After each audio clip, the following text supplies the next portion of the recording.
সেদিন চলে গেছিলাম গড়িয়াহাট মার্কেটে এক্সপ্লোর করতে। তো আমরা একটু ভেতরের দিকে যাওয়াতে অনেকটা সেল চলছিল, 30 টাকা, 50 টাকা, এমনকি 100 টাকা, মানে খুবই চিপ সেল চলছিল।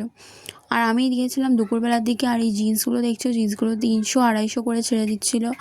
এখনও হয়তো আছে। এবার এখানে শর্ট কুর্তিজের তো লাইন লেগে গেছে।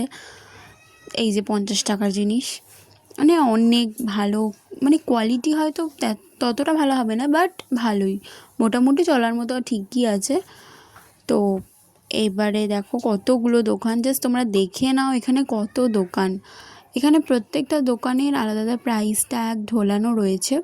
আর ফার্স্টলি এখানে শর্ট কুর্তিজ অ্যান্ড টপসগুলো খুবই অ্যামেজিং এসছে, খুবই অ্যামেজিং, লাইক মানে একদম ভালো, খুবই ভালো এসছে। প্লাস কুর্তিসগুলো নতুন নতুন মডেলের কুর্তিস বেরিয়েছে, সেইগুলোও খুব ভালো ভালো এসছে। স্টার্টিং প্রাইস 250 থেকে শুরু করে তো 550, 650 পর্যন্ত আছে। এই যেখানে টপস টিউনিক্সগুলো প্লিজ তোমরা দেখো, এত সুন্দর। স্কার্টসও খুব সুন্দর রয়েছে। ইভেন এখানে সেদিন এত ভিড় ছিল কেন আমি আদৌ বুঝতে পারিনি। দুপুরবেলার দিকে গিয়েও এত ভিড় টলারেট করাটা খুবই বিরুদ্ধে। এখানে আমার মা কিছু কুর্তি নিচ্ছিল। এই যে দোকানটাও খুবই সুন্দর, তার পাশে অনেক রকম অ্যাক্সেসরিজের দোকান ছিল। এই যে এখান থেকে আমার মা নাইটি নিচ্ছিল ফের।